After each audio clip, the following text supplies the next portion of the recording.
Friends, I am Commander Vikram Rajan, a veteran from the Indian Navy, and trekking is one of my passions. And today I am going to show you a few of the equipments that I use for my treks to various places.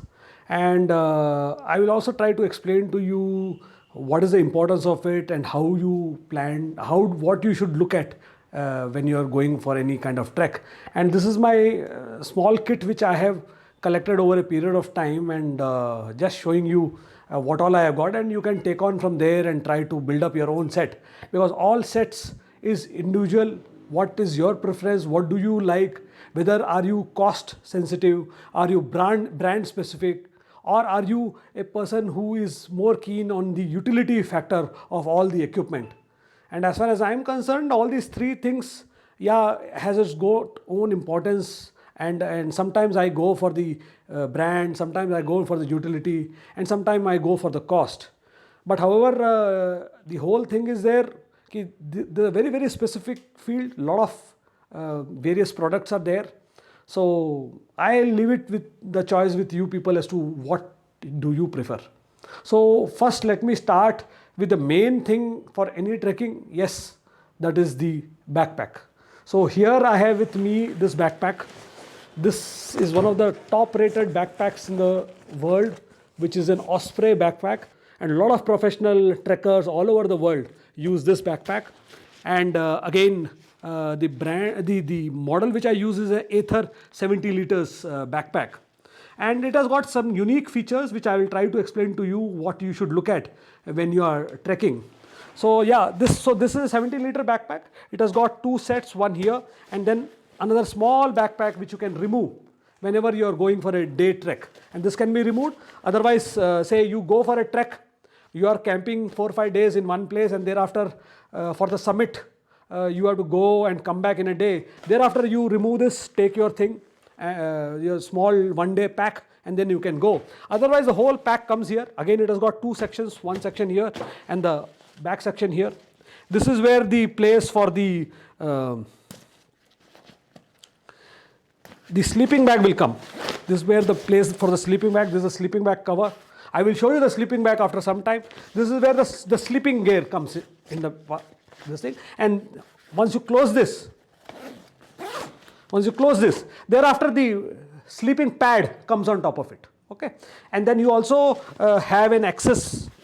One access is from here. You open this, and all this stuff is here. And for easy access, this thing has got an access from here. Suppose something is right at the bottom and you want to pick up, so you just open this thing from here and you get access right till the back. So whatever you want, like a suitcase, it opens up and then it pops out, whatever you want. This is there. Then also it has got an easy thing to keep, in the sense anything like a rain jacket or some gaiters or something like that, or some food packets which you want immediately, or a rain umbrella or something like that, you can just put it here and it can be easily removable. So this is the best part of it. And it has got tighteners, this place where the tighteners come in. Okay, then it has got a place to hook in your ice axe, that comes here. Then you got again a place where you can put your ice axe here. Okay, or your walking sticks if they are there, so that also you can put it here.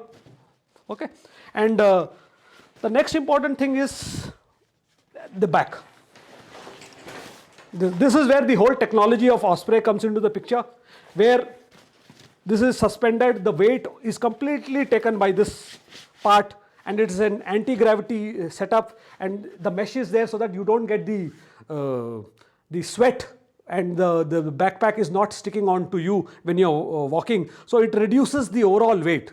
So the average weight of how a backpack has to be weighed is whatever your own weight is there, 20% of that would be an ideal weight to carry in any trekking. So in case if your weight is say 70 kgs, so 14 kgs is the maximum that you should be able to carry, or you should carry. Anything more than that, again you have to be physically fit and all that, but otherwise that is the thing. And here again this strap is, you can adjust the strap, and here also the length of your back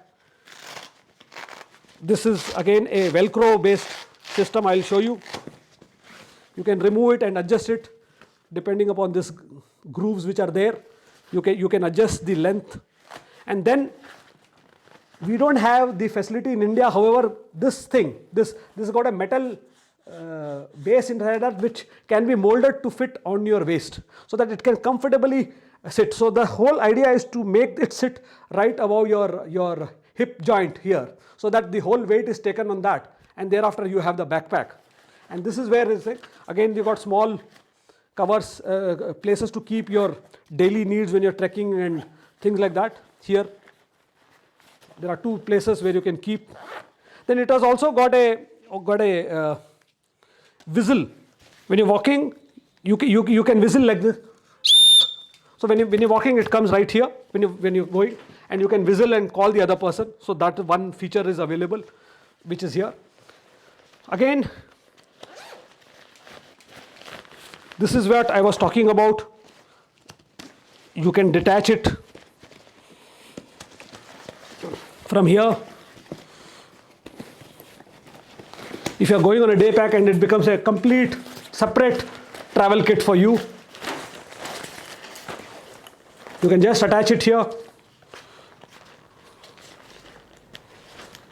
like this. Okay, and then you can wear it. The whole backpack comes like this, so you can travel.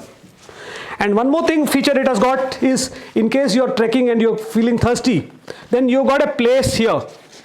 Let me show you, where you can put in your water sack, and the pipe comes from here, and it is available to you. So when you put it like this, when you wear the backpack like this, thereafter the pipe is coming from here, and you can keep drinking the water.